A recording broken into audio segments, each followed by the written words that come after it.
BMC mayor चुनाव में बड़ा सियासी ट्विस्ट सामने आया है, जिसने महाराष्ट्र की राजनीति में हलचल बढ़ा दी है। सूत्रों के मुताबिक उद्धव गुट ने फैसला किया है कि अगर बीजेपी का मेयर बनता है तो उनके नगर सेवक वोटिंग से दूर रहेंगे। इस रणनीति से साफ संकेत मिलते हैं कि उद्धव गुट बैकडोर से बीजेपी को समर्थन देने की राह पर है। राजनीतिक गलियारों में इसे महाविकास अघाड़ी की एकता पर बड़ा झटका माना जा रहा है। खास बात यह है कि कल संजय राउत ने भी देवेंद्र फडणवीस की तारीफ में ट्वीट किया था, जिससे इन अटकलों को और बल मिला है। बीएमसी मेयर चुनाव में एक बड़ा सियासी ट्विस्ट देखने को मिल रहा है। दरअसल महाविकास अघाड़ी की एकता पर अब सवाल खड़े हो रहे हैं, क्योंकि संजय राउत ने एक तरफ जहां देवेंद्र फडणवीस की तारीफ में एक ट्वीट किया और उसमें वो उनकी तारीफ करते हुए नजर आए, तो दूसरी तरफ आपको बता दें कि उद्धव गुट का कहना है कि बीजेपी का मेयर बना तो वोटिंग से दूर रहेंगे।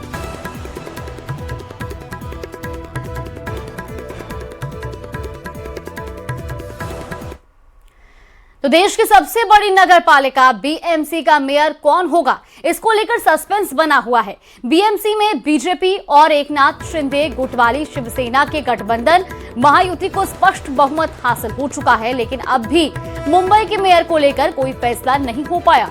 इस वक्त मुंबई में मेयर को लेकर सियासी हलचल इस वक्त काफी तेज है।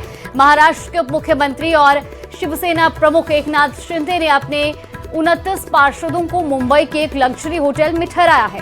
शिवसेना का कहना है कि इन पार्षदों के लिए 3 दिन का वर्कशॉप आयोजित किया गया है, जिसमें एकनाथ शिंदे उन्हें बीएमसी के कामकाज की जानकारी देंगे। हालांकि सूत्रों की माने तो नए कॉर्पोरेटर्स को होटल में बुलाने का मकसद खरीद फरोख्त या दबाव के जरिए पार्षदों के टूटने से रोकना है। शिंदे गुट ये तय करना चाह रहा है कि नए चुने गए पार्षद उनके पक्ष में रहें।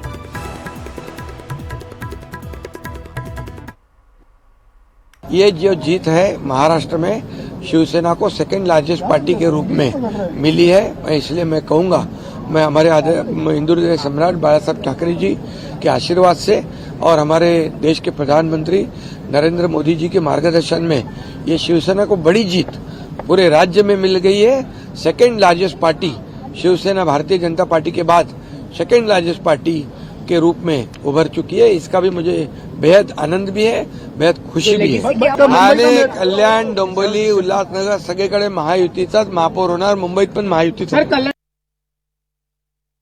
में जा रहे हैं सभी उन्हीं के लोग के ये तो उनको मालूम है कि ये तोड़ते हैं, खरीदते हैं, निचोड़ते हैं, फिर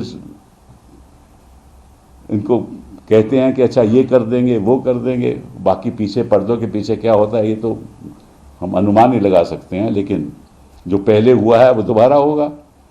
तो होटल में रखना पड़ रहा है शिंदे जी को अपने सारे जो काउंसलर जीते हैं, और मेयर बन नहीं सकता जब, क्योंकि 227 की जो कॉरपोरेशन है उसमें से 114 चाहिए और भाजपा के 89 हैं। वही होटल की राजनीति, रिजॉर्ट पॉलिटिक्स दिखाई दे रही है, जहां पर एकनाथ शिंदे जी ये समझ गए हैं कि जो उनके 29 कॉर्पोरेटर हैं उनको सबसे पहले भारतीय जनता पार्टी उनके पीछे पड़ेगी, क्योंकि वो भारतीय जनता पार्टी भी जानती है और खुद एकनाथ शिंदे जी जानते हैं ये 29 कॉर्पोरेटर भी वो हैं जो अपना दल बदलने को तैयार होंगे। वो सिर्फ एक मकसद से उन्होंने उस चुनाव चिन्ह पे लड़ाई लड़ी है, क्योंकि वो भारतीय जनता पार्टी के साथ गठबंधन में है। अब चुनाव हो, चुनाव के नतीजे आए तो चुने हुए लोग होटलों में, रिसोर्ट में रखे जाएं ताकि पोचिंग ना हो। मतलब ये अपने लोकतंत्र की बीमारी का एक छोटा उदाहरण है और जो दिनों दिन बड़ा होता जा रहा है। मुझे उम्मीद है कि जो भी संस्थाएं इन पर गौर कर रही हैं वो इस गिरती हुई अवस्थिति से वाकिफ होंगी, कोर्स करेक्शन होगा। शिवसेना के सभी नवनिर्वाचित मुंबई के नगर सेवकों को विशेष प्रकार की ट्रेनिंग देने के लिए और एक संवाद करने के लिए एक जगह इकट्ठा किया गया है। इतने नगर सेवकों के रहने की व्यवस्था किसी और जगह पे नहीं हो सकती थी, इसलिए एक होटल बुक किया गया। हमारे नगर सेवक इतने मजबूत, इतने ताकतवर हैं, वो किसी